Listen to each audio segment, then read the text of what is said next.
Memang Islam itu sendiri itu kan dulu dibangun dari salah satu kekuatan politiknya Nabi. Cuma perbedaannya adalah Nabi ini sistemnya disebut dengan nubuwah. Jadi kalau keluar jalur Nabi ini yang keluar itu Allah langsung. Nah setelah itu kan kembali kepada manusia biasa yang kemudian berdasarkan kesalahan-kesalahannya berusaha dikoreksi dengan tafsir-tafsir dari bagaimana ketika Nabi mengkoreksi apa yang dilakukan. Nah ini antara nubuwah dengan khilafah sesudahnya ini memang kemudian menjadi satu persoalan ketika masalahnya sama, tapi solusinya berada di tangan orang yang berbeda.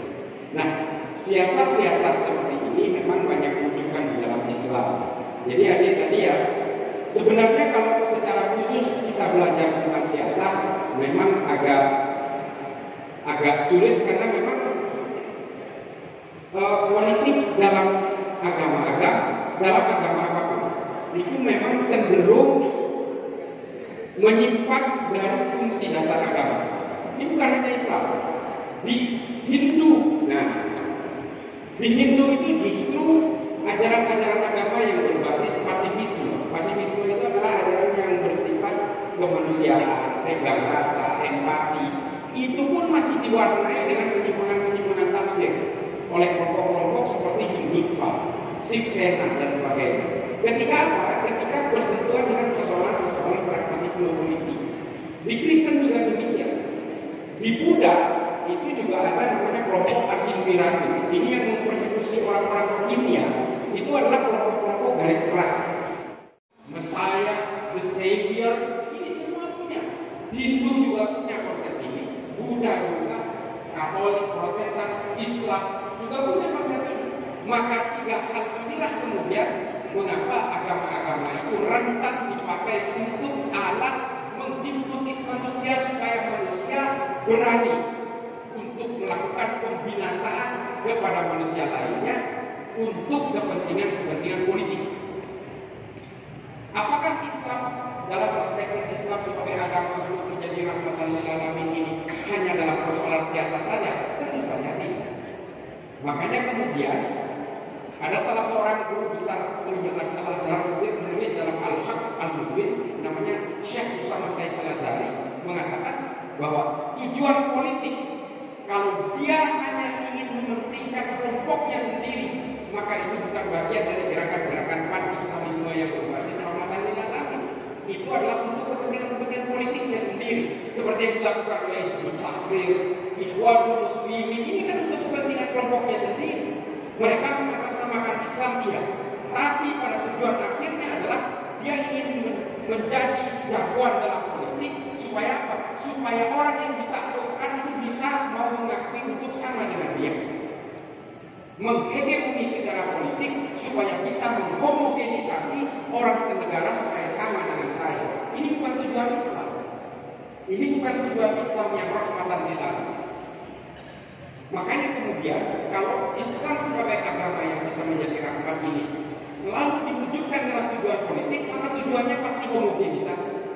Ingin menghomogenkan satu negara. Tidak ada lagi dialog, hanya monolog saja.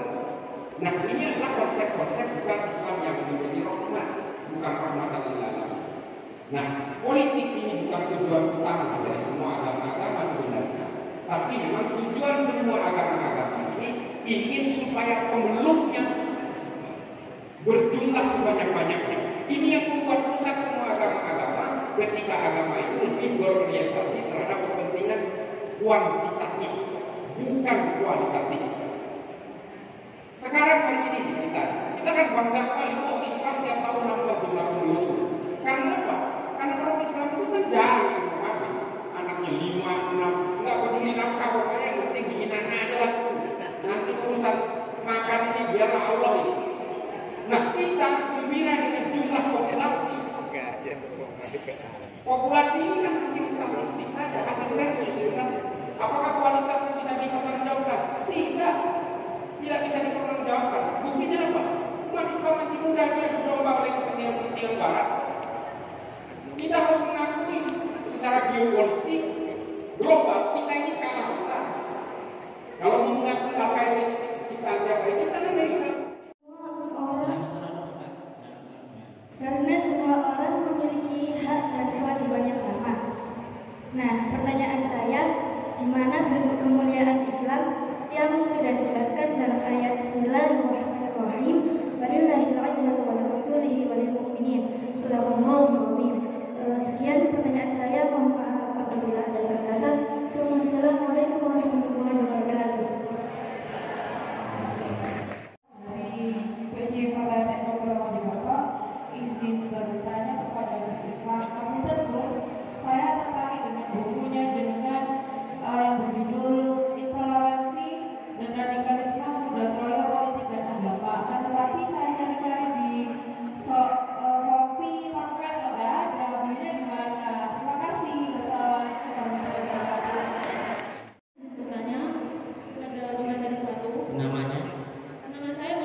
Jadi kalau ini mungkin juga agak ada hubungannya dengan Bapak yang tadi.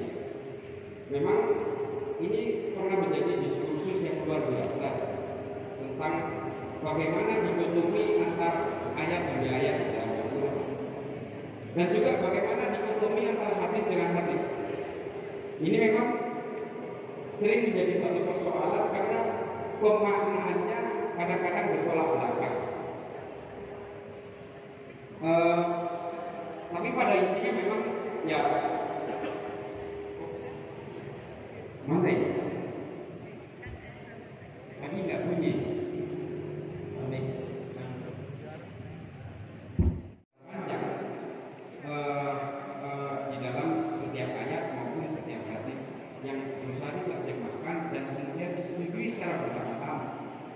Karena kalau kita berbicara soal teks, ya teksnya bisa sama, tapi terjemahannya bisa macam-macam.